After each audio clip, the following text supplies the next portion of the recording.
ഓണത്തോടനുബന്ധിച്ച് വിവിധ മേഖലകളിലേക്കുള്ള ആനുകൂല്യ വിതരണ നടപടികൾ ആരംഭിച്ചു.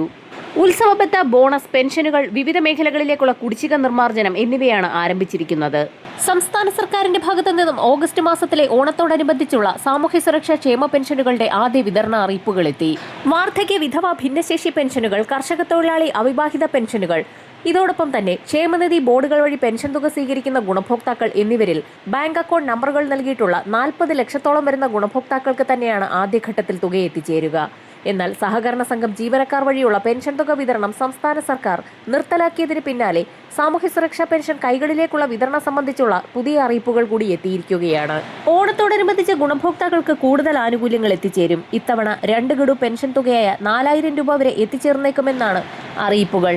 ഓഗസ്റ്റ്, സെപ്റ്റംബർ മാസങ്ങളിൽ നേരത്തെ ഓണത്തോടനുബന്ധിച്ച് LDF സർക്കാർ ചെയ്തിരുന്നത് പോലെ 2 ഗഡു പെൻഷൻ തുക ഗുണഭോക്താക്കളിലേക്ക് ഒന്നിച്ചു നൽകാനാണ് സർക്കാരിന്റെ തിരക്കിട്ട നീക്കം. ശമ്പളം, പെൻഷൻ, ക്ഷേമ പെൻഷൻ, വിവിധ മേഖലകളിലേക്ക് ഓണത്തോടനുബന്ധിച്ചുള്ള ആനുകൂല്യങ്ങൾ, ഉത്സവ ബത്തകൾ, സർക്കാർ സഹായങ്ങൾ എന്നിവയടക്കം വിതരണം ചെയ്യുന്നതിലേക്കായി സംസ്ഥാന സർക്കാർ കേന്ദ്രത്തിന്റെ ഭാഗത്തു നിന്നും വീണ്ടും കടമെടുപ്പ് ലേലം നടത്തും. മുംബൈ ഫോർട്ട് ഓഫീസിൽ ഇ-കുബേർ പോർട്ടൽ വഴിയാണ് ലേലം നടക്കുക. വിതരണ നടപടികൾ ആരംഭിച്ച സാഹചര്യത്തിൽ വരുന്നയാഴ്ച മുതൽ വിതരണം പൂർണ്ണമായും അക്കൗണ്ടുകളിലേക്ക് എത്തിച്ചേരും. എന്നാൽ ക്ഷേമ പെൻഷൻ വീട്ടിലെത്തിച്ച് നൽകുന്നത് നിർത്തി ഡയറക്ട് ബെനിഫിറ്റ് ട്രാൻസ്ഫർ സംവിധാനം വഴിയാക്കാനുള്ള UDF സർക്കാരിന്റെ കണ്ണിൽ ചോരയില്ലാത്ത തീരുമാനത്തിന് പിന്നിൽ പദ്ധതിക്ക് താഴിടാനുള്ള നീക്കമാണെന്നും ഗുണഭോക്താക്കളെ കുറച്ച് പദ്ധതി തന്നെ ഉപേക്ഷിക്കുകയാണ് സർക്കാരിന്റെ ലക്ഷ്യമെന്ന് പ്രതിപക്ഷം ആരോപിച്ചു. ബാങ്കിംഗ് സേവന മേഖലയ്ക്ക് പുറത്തുള്ള ലക്ഷക്കണക്കിന് വയോജനങ്ങൾക്ക് DBT ഉടൻ നടപ്പാക്കുക എന്നുള്ളത് അസാധ്യമാണ്. അക്കൗണ്ട് തുടങ്ങുന്നതുൾപ്പെടെയുള്ള നടപടിക്രമം പൂർത്തിയാക്കാൻ മാസങ്ങളെടുക്കും. ഇത്രയും കാലത്തെ പെൻഷൻ തുക കൈകളിൽ തുക സ്വീകരിക്കുന്ന ഗുണഭോക്താക്കൾക്ക് മുടങ്ങുകയും ചെയ്യും. മുടങ്ങിക്കിടക്കുന്ന കുടിശ്ശിക പിന്നീട് ലഭിക്കാൻ സാധ്യതയുമില്ല. 62 ലക്ഷം ഗുണഭോക്താക്കളിൽ മുൻപ് DBT തിരഞ്ഞെടുത്തവർ ഒഴികെയുള്ള ബഹുഭൂരിപക്ഷത്തിനും വീട്ടിൽ പെൻഷൻ ലഭ്യമായിരുന്നു. ഇതാണ് നിലയ്ക്കാൻ പോകുന്നത്. പെൻഷൻ 3000 രൂപയാക്കി വർദ്ധിപ്പിക്കുമെന്ന് വാഗ്ദാനം നൽകി അധികാരത്തിലെത്തിയവർ പദ്ധതിയുടെ കടയ്ക്കൽ തന്നെ കത്തിവെക്കുകയാണെന്നും പ്രതിപക്ഷം ആരോപിച്ചു. രാജ്യത്ത് DBT ഏർപ്പെടുത്തിയ പല പദ്ധതികളിൽ നിന്നും ലക്ഷക്കണക്കിന് ഗുണഭോക്താക്കളാണ് പുറത്തായത്. ബാങ്ക് അക്കൗണ്ട് ഇല്ലാത്തവർ, അക്കൗണ്ട് വിവരങ്ങളിൽ പിശകുള്ളവർ, നിഷ്ക്രിയ അക്കൗണ്ടുകൾ, ഡേറ്റാബേസിൽ വിവരങ്ങൾ തെറ്റായി രേഖപ്പെടുത്തിയവർ എന്നിങ്ങനെ വിവിധ പ്രശ്നങ്ങൾ മൂലമാണ് പുറത്താക്കപ്പെട്ടത്.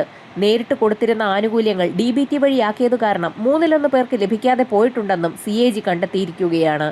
കേന്ദ്ര സഹായം നഷ്ടപ്പെടുമെന്ന വാദമുയർത്തുന്നതും ബാലിശമാണെന്നും ആകെ നൽകുന്ന സാമൂഹ്യ സുരക്ഷാ പെൻഷൻ തുകയുടെ 1% കേന്ദ്രവിഹിതമുള്ളൂ എന്നും 86% പേർക്കും സംസ്ഥാനമാണ് പെൻഷൻ നൽകുന്നതെന്നും കേന്ദ്രവിഹിതത്തിന്റെ പേര് പറഞ്ഞ് ഒരു ഘട്ടത്തിലും LDF സർക്കാർ പെൻഷൻ മുടക്കിയിട്ടില്ല എന്നും പ്രതിപക്ഷ നേതാവ് പിണറായി വിജയൻ സഭയിൽ ഉന്നയിച്ചു. എന്നാൽ ഇതുവരെയും പെൻഷൻ ലഭിച്ചുകൊണ്ടിരുന്ന രീതിയിൽ തന്നെ ഓണത്തോടനുബന്ധിച്ച് പെൻഷൻ തുക വിതരണം ചെയ്യുമെന്ന് ഇപ്പോൾ സർക്കാർ അറിയിച്ചിരിക്കുകയാണ്.